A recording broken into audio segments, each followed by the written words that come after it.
नमस्कार। 32 वर्षीय युवक हैं जिनकी हस्तरेखाओं को मैं यहाँ पर पढ़ने जा रहा हूँ। किस किस प्रकार की गतिविधि आपकी उंगलियों पर, आपके पर्वतों में, आपकी रेखाओं में है, इसको मैं यहाँ पर क्रम से बताने जा रहा हूँ। सबसे पहले बात कर लेता हूँ आपकी सबसे छोटी उंगली कनिष्ठा उंगली के बारे में। और कनिष्ठा उंगली आपकी सूर्य की उंगली के प्रथम पर्व तक नहीं पहुंची। ये जब गैप बीच का इतना आएगा तो जीवन में व्यक्ति को नौकरी में, व्यवसाय में, तरक्की में, उन्नति में बहुत बाधाओं का सामना करना पड़ता है। डिसीजन डगमगाते रहते हैं, गलत डिसीजन से नुकसान होते हैं। इस तरह का जब गैप व्यक्ति के जीवन में होता है तब प्रथम पर्व मानसिक पर्व, और मानसिक पर्व पर बहुत ज़्यादा माइनस रेखाएं, यानी अगर मैं कहूँ तो मानसिक रूप से आज की तारीख में भी आप बली नहीं हैं। जब मैं मानसिक रूप से बली की बात करता हूँ तो अपने आप को स्थिर रखना, अपनी भाषा शैली पर नियंत्रण रखना, अपने परिवार के साथ लोगों के बीच में तालमेल या साथ वाले कुलीग के साथ में तालमेल बनाने में परेशानी का सामना। सेकंड पर्वत, यहाँ पर भी बहुत ज़्यादा माइनस रेखाएं हैं। ये ऐसी माइनस रेखाएं व्यक्ति के जीवन में तेज़ी के साथ व्यक्ति पर गुस्सा आता है, और उस गुस्सा आने के कारण व्यक्ति कुल मिलाकर अपना नुकसान स्वयं कर लेता है। ऐसा नहीं होता तो व्यक्ति अपनी बुद्धि का बैलेंस सही तरीके से नहीं रख पाता और फिर गलत निर्णय लेकर के भारी नुकसान का सामना करता है। सिर्फ भाषा शैली से नुकसान हो जाते हैं कई बार तो ऐसे लोगों को। तीसरा पर्व भी बहुत ज़्यादा माइनस रेखाओं वाला है, यानी आर्थिक स्थिति पर ध्यान रखिएगा, क्योंकि आर्थिक स्थिति में ये स्पेंडिंग, ये खर्च की बहुत ज़बरदस्त रेखाएं आपके धन के आगमन से भी ज़्यादा बनी हुई है। बीच का जब ये गैप आ जाता है सूर्य और बुध की उंगली के बीच में, तो मैंने हमेशा कहा जब जब उंगलियों के बीच में गैप आएगा तब तब आपके जीवन के अंदर एक तरीके से एक व्यक्ति के अंदर छत्रभंग जैसी स्थिति को स्थापित करता है। क्योंकि मुझे लगता है आपकी सारी उंगली मिलेंगी तो ये गैप बीच में सभी उंगलियों के बीच में आएगा, और ऐसी स्थिति में होता है कि व्यक्ति अपने परिवार को जोड़ कर नहीं रख पाता और अपने आप से अलग हो जाता है, समाज से भी, परिवार से भी। चलिए अब बात करते हैं इसके बाद में आपकी यहाँ सूर्य की उंगली के बारे में। सूर्य की उंगली के प्रथम पर्व पर भी यही रेखाएं हैं, यानी कि रोज पर नियंत्रण रखें, भाषा शैली पर नियंत्रण रखें, आँखों के रोग हो सकते हैं, आँखों का नंबर बढ़ सकता है, किसी भी प्रकार का एक्सीडेंट हो सकता है, अग्नि से सावधान रहने की आवश्यकता है। तो ये सब चीज़ें यहाँ पर इस पर्व पर दिखाई देती हैं।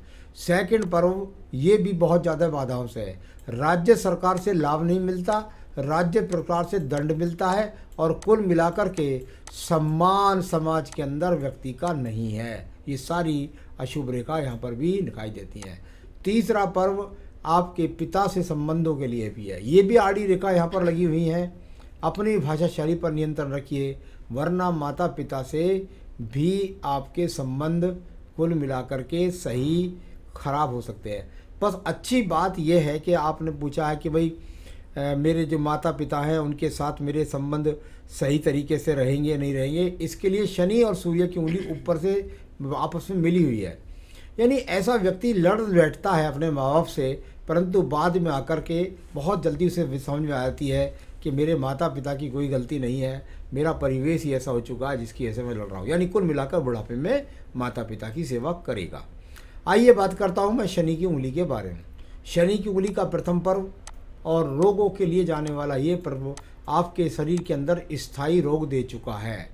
स्थायी रोग आपका सामाजिक रूप से देखिए, कभी कभी ऐसे लोग गलत खान पान करने लगते हैं, गलत क्रियाएं करने लगते हैं। जैसे ये मैं ज़रूरी नहीं कह रहा कि आपके लिए कह रहा हूँ, लेकिन गलत क्रिया से मेरा मतलब होता है समाज के अंदर चरित्र से, और साथ ही साथ कभी कभी शराब, जुआ, इस तरह की आदतें भी। तो कुल मिलाकर रोग आपके अंदर प्रवेश कर चुका है। आपको ध्यान करना होगा कि उस रोग पर कैसे नियंत्रण करें। सेकंड पर्वत पर बहुत सारी राहु रेखाएं, यानी कर्ज की भरमार है। कुल मिलाकर के पैसा डूबना, गलत जगह पैसा इन्वेस्टमेंट करना और पैसा वहाँ पर डूब जाना, ये से संकेत बहुत सारे यहाँ पर सेकंड पर्व है। तीसरा पर्व यहाँ पर अपने परिवार या अपने पत्नी या अपने परिवार के लोगों को सही तरीके से संचालित ना कर पाना, यानी कुल मिलाकर अपनी फैमिली को सही रूप से नहीं चला पा रहे हैं आप, इस तरह का संकेत भी यहाँ पर दिखाई देता है। अब बात करता हूँ मैं आपकी बृहस्पति की उंगली के प्रथम पर्व के बारे में। यहाँ से मुझे कोई शुगर कोलेस्ट्रॉल का तो दिखाई नहीं दिया, थोड़ा सा खान पान पर जरा ध्यान रखिएगा। सेकंड पर्वत पर इतनी सारी राहु रेखाएं हो जाएं तो ये आपके पति पत्नी के बीच में तलाक तक की स्थितियों पर ले जा सकती हैं। बहुत खराब रेखा है ये, पति पत्नी के संबंधों में बहुत खटास की रेखाएं यहाँ पर विराजमान। तीसरा, यहाँ पर संतान के देरी होने के संकेत और भगवान की कृपा न होना, ये रेखाएं यहाँ पर बतलाती हैं। तो कुल मिलाकर के बीच का गैप भी बहुत ज़बरदस्त है। संतान का देरी से होना, संतान के लिए अच्छे संसाधन न होना, पत्नी के साथ बड़े कलहपूर्ण संबंध होना, ऐसी बहुत सारी स्थितियाँ जो मैं लगातार बोलता जा रहा हूँ यहाँ पर दिखाई देती हैं। आइए अंगूठे के प्रथम पर्व पर चलते हैं।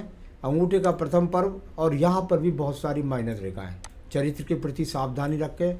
संसाधनों के लिए ये शुक्र का कारक है, इस पर काला तेला जाए तो संसाधनों के लिए व्यक्ति लड़ता रहता है या संसाधनों पर खुद लात मार देता है गलत निर्णय लेकर के। सेकंड पर्व तक शक्ति का, इस पर रेखा अगर माइनस हो तो ये बुरी नहीं कहलाती हैं, ये बहस करने के लिए मानी जाती हैं। आइए बात करेंगे इसके बाद में हम आपके यहाँ पर बुध पर्व के बारे में। जहाँ आपकी कनिष्ठा उंगली सही नहीं, वहीं आपका बुध पर्व भी ठीक नहीं, यानी कुल मिलाकर इस पर इतनी सारी बाहर से रेखाएं आ रही है, आड़ी रेखाएं, राहु रेखाएं और आपस में काटने वाली रेखाएं, कि ये कुल मिलाकर के सिर्फ और सिर्फ धन इन्वेस्ट की रेखाएं हैं। अगर धन कुछ के बात करूँ कमाने की तो वो रेखा यहाँ पर नज़र नहीं आती है। ध्यान रखना होगा, बहुत टिपिकल स्थिति है आपको अपनी भाषा शैली पर भी और साथ ही साथ गलत क्रियाकलापों पर भी। मैं बात करता हूँ इसके बाद में आपके, चलिए पहले शुक्र वाले जैसी स्थिति को देख लेते हैं। ये बुध पर्व से निकल कर के शुक्र पर्व तक बहुत सारी आड़ी आड़ी रेखाएं ऊपर तक हृदय रेखा तक लगातार जा रही हैं। इसको हम बोलते हैं टूटा हुआ शुक्र वलय। टूटा शुक्र वलय हो तो व्यक्ति के जीवन के अंदर संसाधनों के लिए तरसा देता है, यानी कुल मिलाकर व्यक्ति अच्छे संसाधन के लिए तरस जाता है। तो ऐसी बहुत सारी खराब रेखाएं, और सूर्य पर्वत पर भी इनकी गतिविधि अच्छी नहीं है। इतनी सारी रेखाएं, आड़ी रेखाएं सूर्य पर्वत पर खा रहे हैं तो अपना सम्मान बचाना व्यक्ति को भारी हो जाता है। कुल मिलाकर के आपको ध्यान रखना होगा कि ये सूर्य कारक जो होता है ये पिता का भी होता है, तो इसमें उंगली अगर ऊपर ना मिली जुड़ी होती आपस में तो ज़्यादा स्थिति खराब हो जाती है। लेकिन फिर भी पिता के साथ में आपके आर्गूमेंट्स चलते रहेंगे, उनकी सेहत का भी ध्यान रखें। तीसरा पर्व आपका यहाँ भाग्य का पर्व है, और भाग्य का पर्व यहाँ पर एक प्रकार से कांटेदार पेड़ की तरह से दिखाई देता है। यानी मैं इसको भाग्य रेखा कहता ही नहीं, ना भाग्य पर्व कहता, क्योंकि जब इस प्रकार से रेखा एक दूसरे को काटें और यहाँ पर कांटेदार वृक्ष की तरह से स्थिति हो जाए तो भाग्य ही व्यक्ति का क्या होगा। कुल मिलाकर व्यक्ति का भाग्य वर्तमान में साथ नहीं दे रहा है। आइए बात करते हैं आपके बृहस्पति पर्व के बारे में। बृहस्पति का वर्ग पर्व, और यहाँ पर किसी प्रकार का कोई त्रिभुज या कोई चतुर्भुज या कोई एक्स, इस तरह की कोई अनुभूति नहीं है। शुक्र पर्वत पर काला तिल था, बृहस्पति की उंगली पर बहुत ज़्यादा आड़ी रेखाएं थी, और यहाँ भी पर्वत अच्छा नहीं है। कुल मिलाकर के भगवान की पूजा में मन नहीं लगता है ऐसे व्यक्ति का, और साथ ही साथ पति और पत्नी और बच्चों के बीच में तालमेल बनाना भी मुश्किल हो जाता है। मैं बात करता हूँ आपकी हृदय रेखा के बारे में। हृदय रेखा और शुरू से लेकर आखिर तक एक तरह से रस्सी की तरह से बुनी हुई है। कुल मिलाकर के इतने सारी अलवट पड़ जाएं, सलवट पड़ जाएं, दीप बन जाए, ऊपर नीचे बन जाए, आपको सेहत का ध्यान तो रखना ही रखना है। साथ ही साथ मन पर नियंत्रण रखना है। मन पर नियंत्रण नहीं रख पाता, कुछ भी डिसीजन ले लेता है उल्टा सीधा और भारी नुकसान कर लेता है। कुल मिलाकर ये अपने आप में पति पत्नी के संबंध में तालमेल में भी कमी, और साथ ही साथ तीनों स्थितियाँ, स्वास्थ्य और मन पर नियंत्रण न रहना और पत्नी के साथ संबंध खराब, सारी स्थितियां यहाँ पर दिखाई पड़ती हैं। अब बात करते हैं हम आपके निम्न मंगल पर्व के बारे में। कर्म रूपी निम्न मंगल पर्व, और यहाँ से निकल कर के रेखाएं जो जा रही हैं, ये कुल मिलाकर ये वो रेखाएं हैं जो बताती हैं कि संघर्ष जो व्यक्ति कर रहा है उसमें शनि पर्व के लिए भी संबंध बन रहा है। कहीं ना कहीं मंगल लेकर निकल करके शनि पर्व के लिए भी जा रही है। यानी व्यक्ति का कोई ना कोई कार्य ऐसा है जिसके अंदर टेक्निकल कुछ है और उसके द्वारा व्यक्ति प्रयास कर लेता है। आयु रेखा को ज़्यादा रेखा काट रही है, उस प्रयास के ज़्यादा सफलता के योग नहीं मिलते। अब बात करते हैं हम आपकी बुद्धि रेखा के बारे में। बुद्धि रेखा यहाँ से डाउन, फिर दीप बना दिया इसने एक बुद्धि रेखा के अंदर, जबरदस्त दीप बुद्धि रेखा में बन गया और पहुँच गया मंगल पर्वत। व्यक्ति बिना वजह के झगड़े मोल लेता है, व्यक्ति का बुद्धि पर नियंत्रण नहीं होता, व्यक्ति बुद्धि से सही फैसले नहीं लेता। इस तरह के बहुत सारी बुराइयां आपकी बुद्धि रेखा के अंदर भी मौजूद हैं। सेकंड पर्वत पर भी जिस तरह की माइनस रेखा है, ऐसे व्यक्ति को कोर्ट कचहरी मुकदमे, झगड़े झंझट, आपसी तालमेल, आपसी परिवार वालों से झगड़े झंझट और उनसे तनाव बनाने के संबंध बनाने की स्थिति के लिए जाना जाता है। ये भी यहाँ पर ज़्यादा अच्छा नहीं है। चलिए मैं बात करता हूँ इसके बाद में आपके चंद्र पर्वत की स्थिति के लिए। चंद्र पर्वत की स्थिति को देखें तो आपको भरमार मिलेगी एक्स की, स्टार के चिन्ह की, टूटी मोटी रेखाओं की, यानी अवसाद का शिकार होना, गलत लोगों में उठना बैठना, गलत खान पान का शिकार होना और कुल मिलाकर मन बुद्धि पर नियंत्रण न होना, साथ ही साथ रोगों को भी निमंत्रण देने वाली रेखाएं यहाँ पर बनी हुई हैं। चलिए अब बात करते हैं इसके बाद आपकी यहाँ पर रेखाओं के बाद आपकी यहाँ पर बुध रेखा के बारे में। अगर बुध रेखा की बात करता हूँ तो यहाँ से ये रेखा निकलती है, इनको हम कह देते हैं वही भाग दौड़ की रेखा है। वैसे तो बुध रेखा है यहाँ पर किसी प्रकार के स्थायी व्यापार को नहीं देती, लेकिन कुल मिलाकर के इसको कह सकते हैं भाग दौड़ की। कई बार ऐसे व्यक्ति मौका देख करके कई बार विदेशों में यात्रा भी कराते हैं, यानी कहीं ना कहीं से ऐसा जुगाड़ निकाल लेते हैं जिसकी वजह से विदेशों में ना करने तो तीर्थ यात्रा बड़ी बड़ी कर आए। गाने का शौकीन हो जाना, कुल मिलाकर कभी कभी तो मैंने देखा एक्टिंग के प्रति रुचि हो जाना, और इस तरह के क्षेत्रों में बार बार बदलाव करना, बार बार स्थान परिवर्तन करना, ऐसे भी बहुत सारी रेखाओं के संबंध यहाँ पर दिखाई देते हैं जो जीवन में स्थिरता को नहीं दिखा रहे हैं।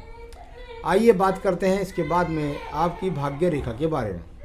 कुल मिलाकर भाग्य रेखा की यदि बात करता हूँ तो ये भाग्य रेखा यहाँ से चलती है आपके लगभग 32वें वर्ष तक। ये दूर स्थान से परिवर्तन, बार बार भाग दौड़ का सामना करना, बार बार कार्य परिवर्तन का सामना करना और ऊपर जाकर के 35 से लेकर यहाँ तक एक दीप की स्थिति बनने का प्रयास भी कर रही है। यानी आगे आने वाले समय में भी आपको बहुत संभल कर चलना होगा यदि आप चाहते हैं अपने जीवन को सुखी बनाना। चलिए अब बात करते हैं इसके बाद में हम आपके केतु पर्वत पर बहुत बुरी गतिविधि है नीचे की तरफ, ज़्यादा काट फाट की रेखा है, स्वास्थ्य का ध्यान रखना है, पूजा में मन नहीं लगता है और कुल मिलाकर व्यक्ति बिना वजह की भागदौड़ और चरित्र के प्रति सावधानी, ये सारी स्थितियां यहाँ पर हैं। आइए बात करते हैं आपके शुक्र पर्व के बारे में। शुक्र पर्व संसाधनों का पर्व, बहुत ज़्यादा आड़ी तिरछी रेखाओं से भरा हुआ है।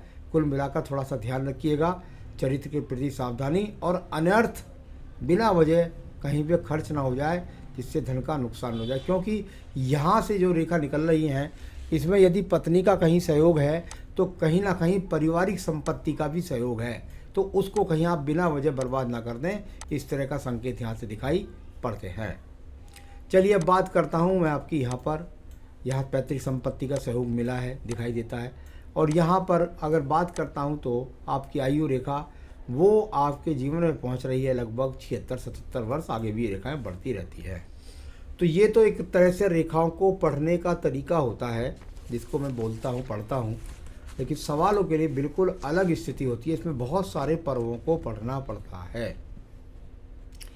क्या मेरी फैमिली मेरी वजह से खुश रहेगी? खासकर माँ बाप आपकी वजह से कहीं तक इतने सारे एक्स के बीच में से लगे पड़े हैं। पत्नी भी संतुष्ट नहीं रह पाएगी और साथ ही साथ आपकी वजह से आपके माँ बाप भी संतुष्ट नहीं रह पाएंगे। दोनों चीज़ है। हालांकि मन से बहुत अच्छे हैं, बाद में सोचते हैं फिर आके माँ बाप को गले लगा लेते हैं, ऐसा कितनी बार होगा, लेकिन ये लोग आपसे संतुष्ट अभी की स्थिति में बिल्कुल नहीं रह पाएंगे। कम से कम 4-5 साल की स्थिति में तो मैं ज़रूर कह सकता हूँ। तो थोड़ा सा अपनी बुद्धि पर, अपने फैसलों पर, अपने कार्यों पर ध्यान रखें और कुछ पूजा पाठ बताऊँ वो अवश्य कर ले। मेरे शेयर मार्केट में इंटरेस्ट हूँ, आपकी क्या राय है डिटेल्स में बताएं। शेयर मार्केट के लिए सबसे पहले कनिष्ठा उंगली सही होनी चाहिए, वो गलत है। उसके बाद आपका बुध पर्वत सही होना चाहिए, वो गलत है। उसके बाद आपका बृहस्पति का क्या इन्वॉल्वमेंट है, वो गलत है। शुक्र पर्वत पर काला तिल है, वो गलत है। शुक्र वलय बन गया है, वो गलत है। भाग्य रेखा गलत है, बुद्धि रेखा पर दीप है, वो गलत है। कुल मिलाकर शेयर बाजार से जीरो मिलेगा, बर्बाद हो सकते हैं। कृपया करके ऐसा प्रयास ना करें। फाइनेंशियली और फिजिकली वेल्थ और हेल्थ के बारे में बताया। हेल्थ मुझे बहुत जगह से प्रभावित दी, मैंने लगातार आपको बताया। आपको सेहत का ध्यान रखना है, काफ़ी कुछ बहुत ज़्यादा की स्थिति खराब है। साथ ही साथ आपको ध्यान रखना है गलत खान पान का। फाइनेंशियल स्थिति भी टिफिकल ही है। बाकी जो भी है मैंने आपको बता दिया है, और क्या आपको करना है ये मैं आपको बताना हूँ। बाकी आपकी इच्छा है, आप करें या ना करें। देखिए, मेरे हिसाब से ऐसे व्यक्ति को अगर अपना जीवन सही करना है तो संकट नाशन गणेश स्तोत्र और साथ में रुद्राष्टकम, कोई रतन नहीं पहनना है आपको। भगवान शिव की पूजा, रुद्राष्टकम करना है, संकट नाशन गणेश स्तोत्र पढ़ें, फिर रुद्राष्टकम पढ़ें और प्रतिदिन अपने जीवन में जोड़ लीजिए भगवान शिव की पूजा। उनके परिवार को स्नान कराना, भगवान शंकर के मंदिर में जाना, सोमवार को प्रसाद चढ़ाना और योगा प्राणायाम करना, माँ बाप की सेवा करना, ये सब काम करने पड़ेंगे यदि आप अपने जीवन में कुछ चाहते हैं सही तरीके से प्राप्त करना। नमस्कार।